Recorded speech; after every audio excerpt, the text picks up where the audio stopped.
see that you're evolving your experience is fundamentally important to this work.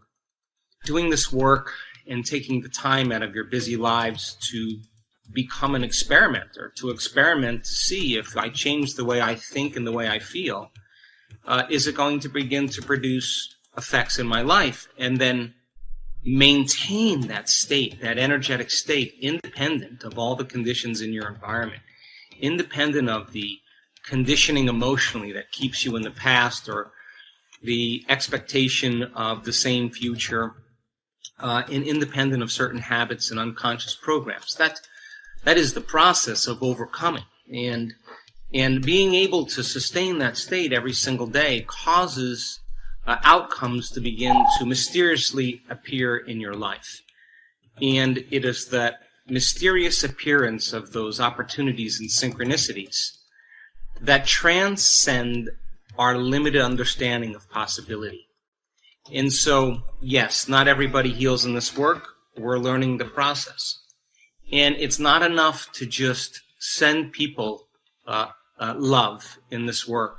Love is the wind that moves the feather in one direction.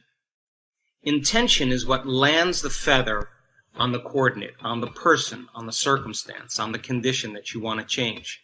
And it is our intention that is a function of our brain, a function of our ability to hold an intent or a focus. The emotion is the fuel that moves us closer to that outcome. And so it's important for you to understand then that if not everybody heals in this work, and it's a practical application of overcoming every single day that allows you to become somebody else, then it would be about becoming. It would be about you becoming a greater version of yourself. And I've said to so many people in this work, you know when you're changing in your life when you stop talking about it. And when you stop talking about it, it means then that you're engaged in the process. You are in the river of change. Review and rehearse in your mind how you're going to be. And the act of rehearsing in your mind truly begins to install more neurological hardware. You're reminding yourself and reproducing the same level of mind. Why? So you can step into that footprint in your day and modify your behaviors to produce a different experience. That experience produces a different emotion. And you're going to want to feel that emotion instead of the emotions of your past. And then teach your body what your future feels like. Start making those chemicals. Yes, I know it's not easy all the time to feel elevated emotions. Believe me, I've been at this a long time.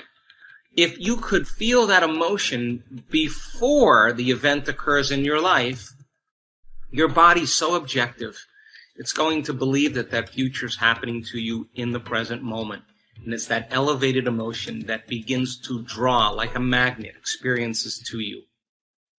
So then, yep, I'm going to tell you some days it's harder than others to feel these emotions. I can tell you because I've done it enough times.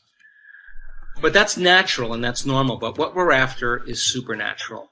And if you can feel the celebration, the gratitude, the freedom of expression, the joy, the love for life, and you can feel that ahead of the experience, not only is your body so objective that it's believing that future is happening to you in the present moment because it doesn't know the difference between the real life experience and the one you're fabricating by thought alone, but also if the environment signals the gene, and it does, and the end product of an experience in the environment is an emotion, you're beginning to select and instruct new genes, and you're changing your gene expression in changing your body, upregulating genes for health. And if you can sustain that emotion all day long, you keep new genes on or new genes upregulated and those genes for disease downregulated. And if you fall from grace and you lose it, that's normal, that's natural. But supernatural is pausing for a moment and getting connected to the energy and the emotions of the future. And so, going back to the basics, I go back to them all the time, but a good place to start is breaking the habit of being yourself. When you finish that and you got those meditations down where you break the habit of your old self and reinvent your new self, and You're starting to see to shift without you having to force them or push them or fight for them or manipulate them or control them. Now you know that you're doing it properly.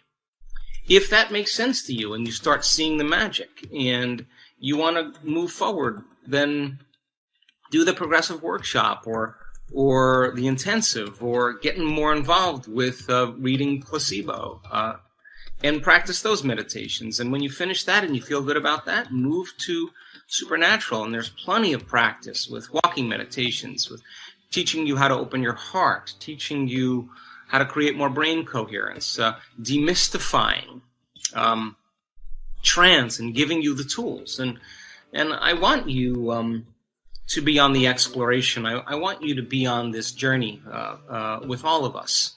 I want to inspire you to understand that many people want wealth, and they want abundance. But if they were to see a video of themselves all day long, if they saw a video of one day of how they were living, and they understood that their personality creates their personal reality, and that person was living in lack and living in frustration, living in the emotions of the past, that is not a person who is abundant. That we generate abundance. That's what we do. We generate it. It's an energy.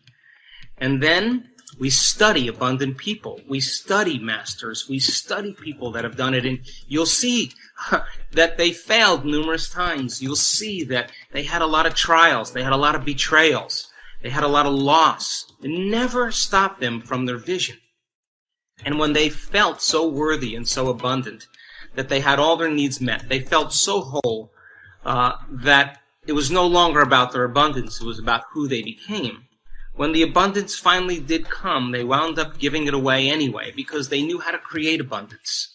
And it's not a simple 1, 2, 3 process. It's a constant state of change. It's a constant practice. And yes, people have created a lot of wealth in this work. They've created a lot of abundance. And when they've created it, all they've wanted to do was to give back and make a difference in the world anyway. The people that take the time to fill their brain with knowledge, the right kind of knowledge, not superstitious, dogmatic information, but information that is based in scientific reason. Not being a scientist, but understanding that science is the language to do it. People who take the time to fill their brain with knowledge. Every time they show up and sit down to do the work, every time they make a choice to do it, they're believing in possibility. People who don't do the work on a subconscious or unconscious level don't believe it's possible for them. They don't know that it is possible for them, and I say to them, if not now, when? Because when you believe in yourself and you sit down to do this work, you have to believe in possibilities. And when you believe in possibilities, my God, you're going to have to believe in yourself. And that means you can't blame your past, you can't blame your ex, you can't blame your parents, you can't blame your boss. Sooner or later, whatever emotions we feel because of whatever experiences that happened in the past, sooner or later, we're going to have to overcome those emotions and stop telling the story of the past and really start telling a better story of the future.